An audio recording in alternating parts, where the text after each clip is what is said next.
आप सभी को जय मसीह की प्रियो। इस वीडियो को ज़रूर सुने। परमेश्वर का आत्मा आपसे बात करेगा। तो आज हम जानेंगे बाइबल हमें कौन कौन से मुकुट के बारे में बताती है और हम उसे कैसे पा सकते हैं। आइए अब हम वचन में चलते हैं। जैसा कि लिखा है याकूब 1 अध्याय 12 वचन से लेकर 15 आयत तक। धन्य है वह मनुष्य जो परीक्षा में स्थिर रहता है, क्योंकि वह खरा निकलकर जीवन का वह मुकुट पाएगा जिसकी प्रतिज्ञा प्रभु ने अपने प्रेम करने वालों को दी है। जब किसी की परीक्षा हो तो वह यह ना कहे कि मेरी परीक्षा परमेश्वर की ओर से होती है, क्योंकि ना तो बुरी बातों से परमेश्वर की परीक्षा हो सकती है और ना वह किसी की परीक्षा आप करता है, परंतु प्रत्येक व्यक्ति अपने ही अभिलाषा में खींचकर और फंसकर परीक्षा में पड़ता है। फिर अभिलाषा गर्भवती होकर पाप को जनती है और पाप बढ़ जाता है तो मृत्यु को उत्पन्न करता है। आप में से बहुत से भाई बहन अपने जीवन में किसी ना किसी परीक्षा में पड़े होंगे, लेकिन कुछ लोग ऐसे हैं कि जो परीक्षा को सह नहीं पाते, क्योंकि मनुष्य अपने परमेश्वर की आत्मा की अगुवाई ना मांगकर अपने बुद्धि चलाने की पूरी कोशिश करता है। और कोई तो नए नए तौर तरीके इस्तेमाल करते हैं कि परीक्षा निकल जाए या परीक्षा पर जय पाएं, लेकिन ये नहीं सोचते कि वचन क्या कहता है। अपनी सारी बुद्धि और अपने सारे प्राण और अपने सारे मन से अपने परमेश्वर पर भरोसा रख, तब वो तेरे लिए सीधा मार्ग निकालेगा। और लिखा है अपने सारे कामों को यहोवा पर डाल दे, जिससे तुम्हारी कल्पनाएं सीधे होगी।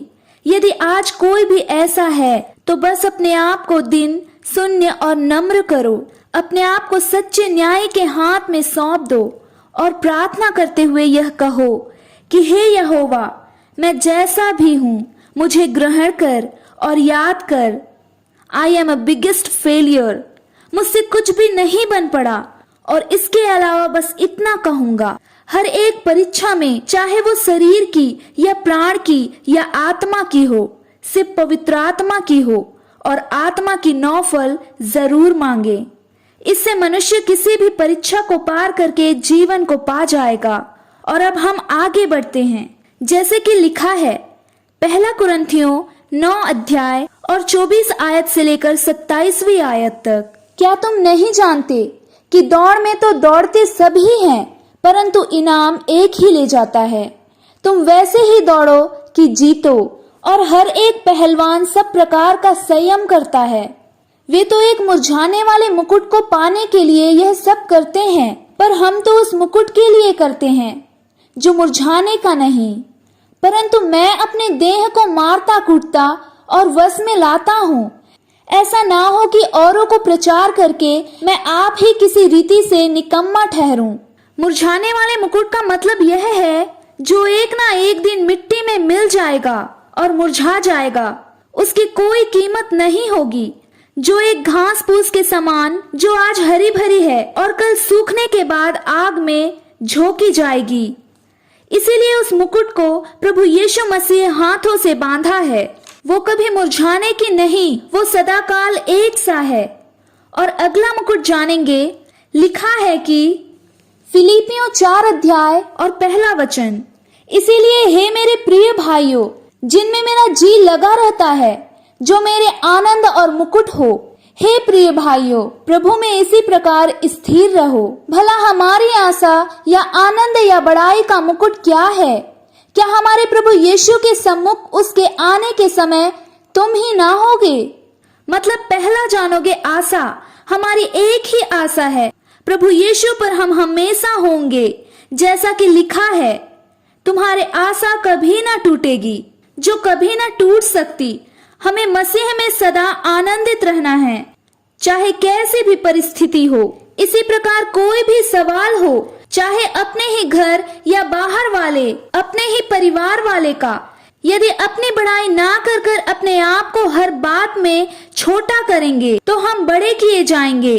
वो बड़ाई का मुकुट धन्य हो तुम जब मनुष्य मेरे कारण तुम्हारी निंदा करे और सताएं और झूठ बोल बोल कर तुम्हारे विरुद्ध में सब प्रकार की बुरी बात कहें। धन्य हो तुम, आनंदित और मगन होना, क्योंकि तुम्हारे लिए स्वर्ग में बड़ा फल है, इसीलिए कि उन्होंने उस भविष्यद्वक्ताओं को जो तुमसे पहले थे इसी रीति से सताया था। वो बड़ी प्रतिफल यही है, एक आशा और आनंद और बड़ाई का मुकुट। ध्यान रखना, प्रभु आपको बहुत ब्लेस करे। अब हम अगला मुकुट जानेंगे, जैसा कि लिखा है 2 तीमुथियुस 4 अध्याय और 7वां वचन। मैं अच्छी कुर्सी लड़ चुका हूँ, मैंने अपनी दौड़ पूरी कर ली है, मैंने विश्वास की रखवाली की है। भविष्य में मेरे लिए धर्म का वह मुकुट रखा हुआ है, जिसे प्रभु जो धर्मी और न्यायी है मुझे उस दिन देगा, और मुझे ही नहीं वरन उन सबको भी जो उसके प्रकट होने को प्रिय जानते हैं। मतलब वचन कहता है हमारे विश्वास को कभी भी हमें किसी भी परिस्थिति में नहीं टूटने देना है। चाहे परिस्थिति आपके विरुद्ध हो, बस स्थिर रहना है, उसके अलावा हमारे पास कोई रास्ता भी नहीं है। विश्वास के परीक्षा में स्थिर रहना और जयवंत होने के सिवाय कुछ भी नहीं है हमारे पास, और ना ही हम वापस नहीं लौट सकते। हमें बस स्थिर बने रहना है, जिसके द्वारा हम वो धर्म के मुकुट को पाएं।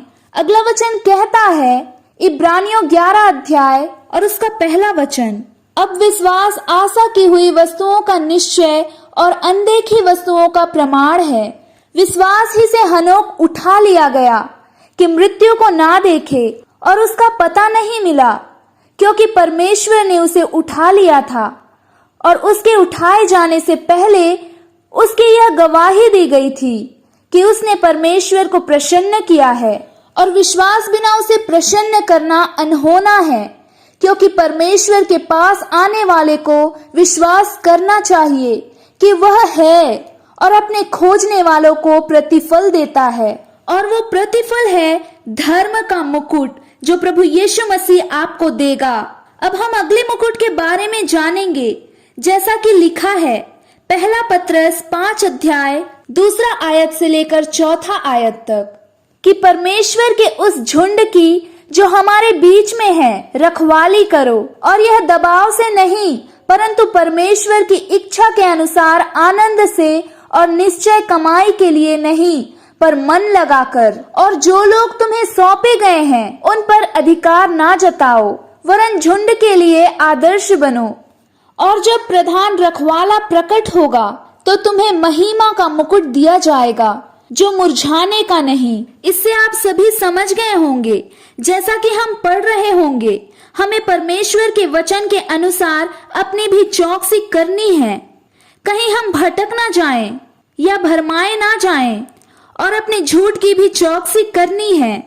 मतलब परमेश्वर ने जो भी भेड़ें सौंपी है, जिन लोगों में परमेश्वर इस्तेमाल करता है, हमें उसका बहुत ध्यान रखना है। हमें उन्हें वही चारा देना है, मतलब वही रोटी देना है जिसमें कोई मिलावट नहीं हो।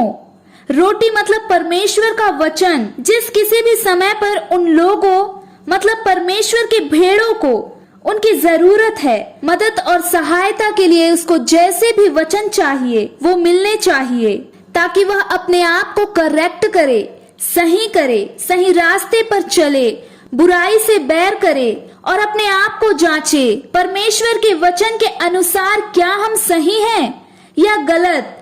परमेश्वर किस बात से प्रसन्न होता है, परमेश्वर किस बात से क्रोधित होता है। मतलब ये वचन ऐसी बातें, ऐसी सहायता और मदद उसको जरूर करनी है, ताकि उसका विश्वास और उसकी आशा कभी टूटने ना पाए। जिस भी तरीके से मदद कर सकते हैं हमें अपनी तरफ से पूरी कोशिश करनी है। कोई परफेक्ट नहीं है, और इसके अलावा कोई ऐसा काम या कोई भी ऐसी हरकत नहीं करनी है जिससे कि कोई ठोकर खाए या हम किसी का ठोकर का कारण बने, जैसे कि लिखा है 2 तीमुथियुस 4 अध्याय और 3 वचन। क्योंकि ऐसा समय आएगा कि लोग खरा उपदेश ना सह सकेंगे, पर कानों की खुजली के कारण अपनी अभिलाषाओं के अनुसार अपने लिए बहुतेरे उपदेशक बटोर लेंगे, और अपने कान सत्य से फेर कर कथा कहानियों पर लगाएंगे। पर तू सब बातों में सावधान रह, दुख उठा, सुसमाचार प्रचार का काम कर और अपनी सेवा को पूरा कर। तब हम महिमा का मुकुट प्रभु यीशु मसीह के द्वारा पाएंगे और हमें बस अपने बुलाए जाने और चुने जाने की भली भांति सिद्ध करने का प्रयास करना है। मैं फिर कह रही हूँ, हम में से कोई परफेक्ट नहीं है। हमें अपने को परमेश्वर के लिए प्रूफ करके दिखाना है। प्रभु हाँ, मैं तेरा विश्वास योग्य दास हूँ। हाँ, मैं तेरी विश्वास योग्य दासी हूँ। मैं तेरा विश्वास योग्य बेटी हूँ। प्रभु, मौत के मुंह से तेरी कई बार विश्वास टूटा है। मैं तेरा विश्वास ना तोड़ने पाऊं। तेरे किसी शब्द के कारण, मेरे किसी भी विचार और काम के कारण तेरे आंखों में आंसू ना आए। प्रभु, सबके मन के आंखें खोले और हमारे जीवन परमेश्वर के ग्रहणी योग्य हो और हमें ये सभी मुकुट परमेश्वर की इच्छा के अनुसार और प्रभु यीशु मसीह के हाथों से पाना है। बस ग्रहणी बने रहो और अपने आप को परमेश्वर के वचन के अनुसार मजबूत करो। प्रभु, आप सबको ज्ञान और प्रकाश का आत्मा दे। परमेश्वर आपकी आंखें ज्योतिर्मय करे। प्रभु, आप सबको आशीष दे। आप सबको जय मसीह की। God bless you all.